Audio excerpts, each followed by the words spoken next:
जय श्रीमन नारायण। सदगुरुदेव भगवान के चरणों में कोटि कोटि प्रणाम। नाम महिमा का अगला अंक।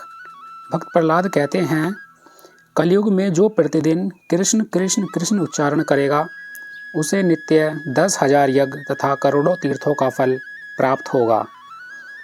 जहाँ भगवान विष्णु के सहस्र नाम का पाठ होता है, वहीं पृथ्वी पर जम्बूद्वीप के जितने तीर्थ हैं वे सब सदा निवास करते हैं।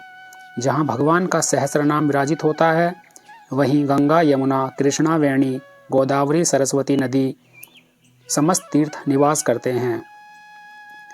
जिसके घर में प्रतिदिन कृष्ण कृष्ण का कीर्तन होता है, वही गया, काशी, पुष्कर तथा कुरुजांगल अर्थात तीर्थ रहते हैं।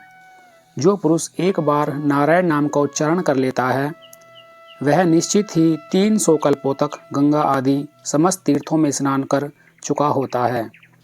समस्त यज्ञ, लाखों व्रत, संपूर्ण तीर्थों का स्नान, सब प्रकार के तप, अनशन आदि व्रत, सहस्रों वेद पाठ, पृथ्वी की 100 परिक्रमाएं, ये सब श्री कृष्ण नाम जप की 16वीं कला के बराबर भी नहीं हैं। राम राम राम राम इस प्रकार बार बार जप करने वाला चांडाल हो तो भी वह पवित्र आत्मा हो जाता है, इसमें कोई संदेह नहीं है। उसने केवल नाम का उच्चारण करते ही कुरुक्षेत्र, काशी, गया और द्वारका आदि समस्त तीर्थों का सेवन कर लिया। देवर्षि नारद जी कहते हैं, जिनके नाम का ऐसा महात्म्य है कि उसके सुनने मात्र से मोक्ष की प्राप्ति हो जाती है, उनका आश्रय छोड़कर तीर्थ सेवन के लिए पृथ्वी पर भटकने की क्या आवश्यकता है। जिस मुख में राम राम का जप होता रहता है, वह मुख ही महान तीर्थ है, वही प्रधान क्षेत्र है तथा वही समस्त कामनाओं को पूर्ण करने वाला है। जहाँ नमो नारायणाय रूप से आवर्त का विस्तार करती हुई प्राचीन सरस्वती वीणा रूपी नदी बहती है, वह मुख ही परम तीर्थ है।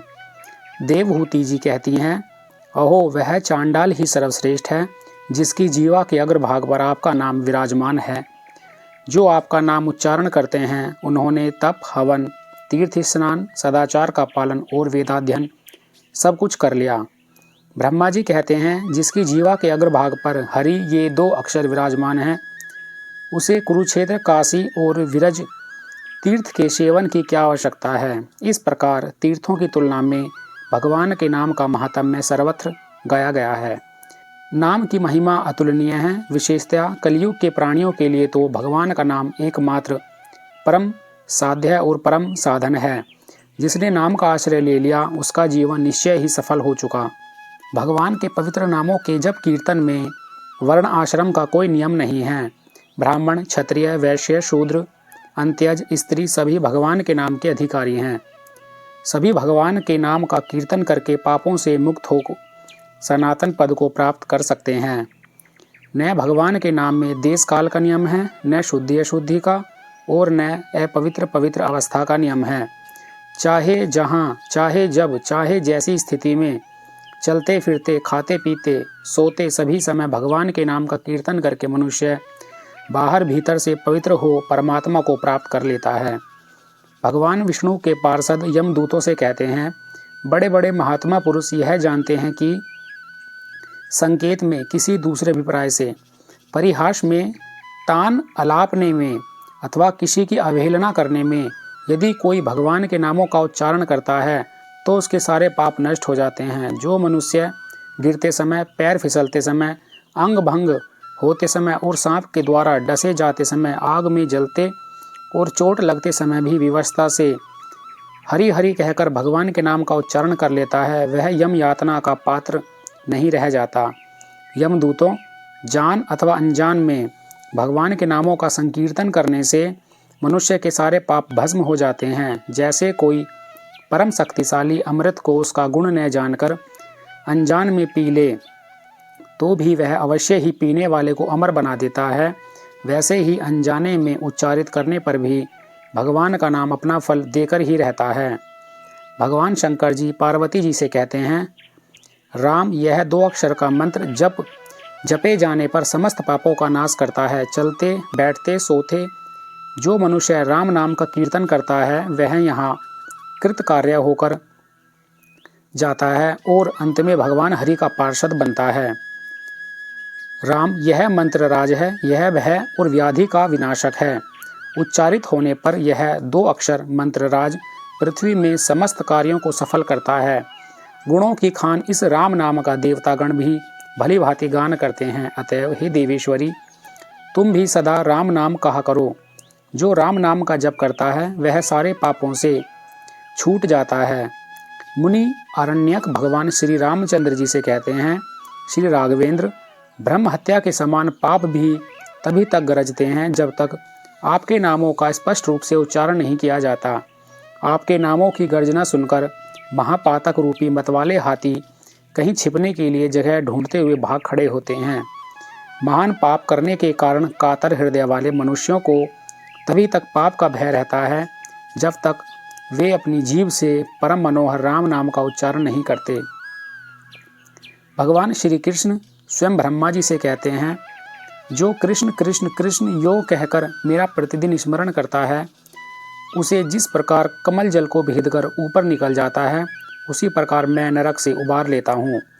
जो विनोद से, पाखंड से, मूर्खता से, लोभ से अथवा छल से भी मेरा भजन करता है, वह मेरा भक्त कभी कष्ट में नहीं पड़ता।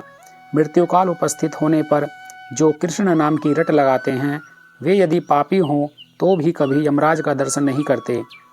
पूर्व अवस्था में किसी ने संपूर्ण पाप किए हों, तथापि यदि वह अंतकाल में श्री कृष्ण नाम का उच्चारण कर लेता है तो निश्चय ही मुझे प्राप्त होता है। मृत्युकाल उपस्थित होने पर यदि कोई परमात्मा श्री कृष्ण को नमस्कार करता है, इस प्रकार विवश होकर भी कहे तो वह अविनाशी पद को प्राप्त होता है।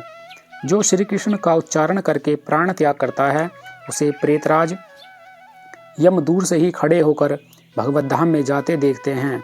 यदि कृष्ण कृष्ण रटता हुआ कोई शमशान में अथवा रास्ते में भी मर जाता है तो वह भी मुझे ही प्राप्त होता है, इसमें कोई संशय नहीं है। जो मेरे भक्तों का दर्शन करके कहीं मृत्यु को प्राप्त होता है, वह मनुष्य मेरा स्मरण किए बिना भी मोक्ष प्राप्त कर लेता है। पाप रूपी प्रज्वलित अग्नि से भय न करो। श्री कृष्ण के नाम रूपी मेघों के जल की बूंदों से उसे सींचकर बुझा दिया जाता है। तीखी दाढ़ों वाले कलिकाल रूपी सर्प का क्या भय है। श्री कृष्ण के नाम रूपी ईंधन से उत्पन्न आग के द्वारा वह जलकर नष्ट हो जाता है। पाप रूपी अग्नि से दग्ध होकर जो सत्कर्म की चेष्टा से शून्य हो गए हैं, ऐसे मनुष्यों के लिए श्री कृष्ण के नाम स्मरण के सिवा कोई दूसरी औषधि नहीं है। संसार समुद्र में डूबकर जो महान पापों की लहरों में गिर गए हैं, ऐसे मनुष्यों के लिए श्री कृष्ण स्मरण के सिवा और कोई दूसरी गति नहीं है।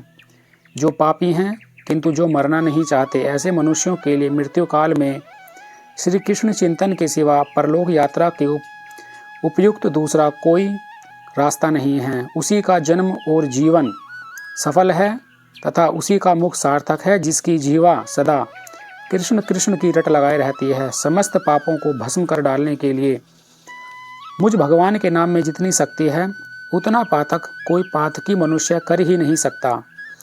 कृष्ण कृष्ण के कीर्तन से मनुष्य के शरीर और मन कभी भ्रांत नहीं होते, उसे पाप नहीं लगता और विकलता भी नहीं होती। जो श्री कृष्ण नामोच्चारण रूपी पथ्य का कलयुग में त्याग नहीं करता, उसके चित्त में पाप रूपी रोग नहीं पैदा होते। श्री कृष्ण नाम का कीर्तन करते हुए मनुष्य की आवाज़ सुनकर दक्षिण दिशा के अधिपति यमराज उसके 100 जन्मों के पापों का परिमार्जन कर देते हैं। सैकड़ों चंद्रायण और सहस्रों पाक व्रत से जो पाप नष्ट नहीं होता, वह कृष्ण कृष्ण ध्वनि से चला जाता है। कोटि कोटि चंद्र ग्रहण और सूर्य ग्रहण में स्नान करने से जो फल बतलाया गया है, उसे मनुष्य कृष्ण कृष्ण के कीर्तन मात्र से पा लेता है। जो जीवा कलिकाल में श्री कृष्ण के गुणों का कीर्तन नहीं करती, वह दुष्टा मुँह में न रहे, रसातल को चली जाए। जो कलयुग में श्री कृष्ण के गुणों का प्रयत्न पूर्वक कीर्तन करती है, वह जीवा अपने मुख में हो अथवा दूसरे के मुख में वंदन करने योग्य है। जो दिन रात श्री कृष्ण के गुणों का कीर्तन नहीं करती, वह जीवा नहीं, मुख में कोई पापमय लता है, जिसे जीवा के नाम से पुकारा जाता है। जो श्री कृष्ण कृष्ण कृष्ण श्री कृष्ण इस प्रकार श्री कृष्ण नाम का कीर्तन नहीं करती, वह रोग रूपिणी जीवा 100 टुकड़े होकर गिर जाए। योगेश्वर सनक जी श्री नारद जी से कहते हैं, सतयुग में ध्यान, त्रेता में यज्ञ द्वारा यजन और द्वापर में भगवान का पूजन करके मनुष्य जिस फल को पाता है उसे ही कलयुग में केवल भगवान केशव का कीर्तन करके पा लेता है। जो मानव निष्काम अथवा सकाम भाव से नमो नारायणाय का कीर्तन कर लेते हैं उनको कलयुग कभी बाधा नहीं देता। जो लोग प्रतिदिन हरे केशव गोविंद जगन्मय वासुदेव इस प्रकार कीर्तन करते हैं उन्हें कलयुग कभी बाधा नहीं पहुंचाता। अथवा जो शिव शंकर रुद्र ईश नीलकंठ त्रिलोचन इत्यादि महादेव जी के नामों का उच्चारण करते हैं उन्हें कलयुग कभी बाधा नहीं देता।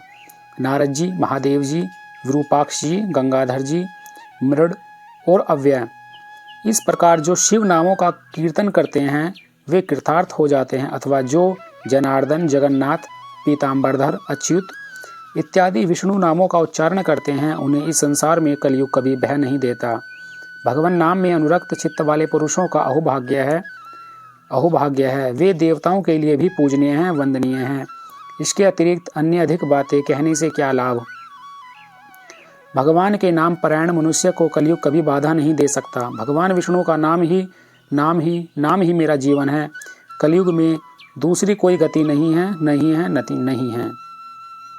श्री शुत देव जी कहते हैं हंसी में भय से क्रोध से द्वेष से काम से अथवा स्नेह से पापी मनुष्य भी यदि एक बार श्री हरि का पापहारी नाम उच्चारण कर लेते हैं तो वे भी भगवान विष्णु के निरामय धाम में पहुंच जाते हैं। भक्त प्रहलाद कहते हैं जो मनुष्य नित्य कृष्ण कृष्ण कृष्ण का जप करता है कलयुग में श्री कृष्ण पर उसका निरंतर प्रेम बढ़ता है। जो मनुष्य जागते सोते समय प्रतिदिन कृष्ण कृष्ण कृष्ण कीर्तन करता है वह श्री कृष्ण स्वरूप हो जाता है। कलयुग में श्री कृष्ण का कीर्तन करने से मनुष्य अपनी बीती हुई 7 पीढ़ियों और आने वाली 14 पीढ़ियों के सब लोगों का उद्धार कर देता है। यमराज अपने दूतों को आदेश देते हैं जहाँ भगवान विष्णु अथवा भगवान शिव के नामों का उच्चारण होता है वहाँ मत जाया करो। इस पर उन्होंने हरि की 108 नामों की नामावली कही है जो धर्मराज रचित सारे पापों का बीज नाश करने वाली सुललित हरिहर नामावली का नित्य जप करेगा उसका पुनर्जन्म नहीं होगा। भगवान नाम महिमा के इस अंक में सिर्फ इतना ही। शेष अगले अंक में, तब तक के लिए जय श्रीमन नारायण।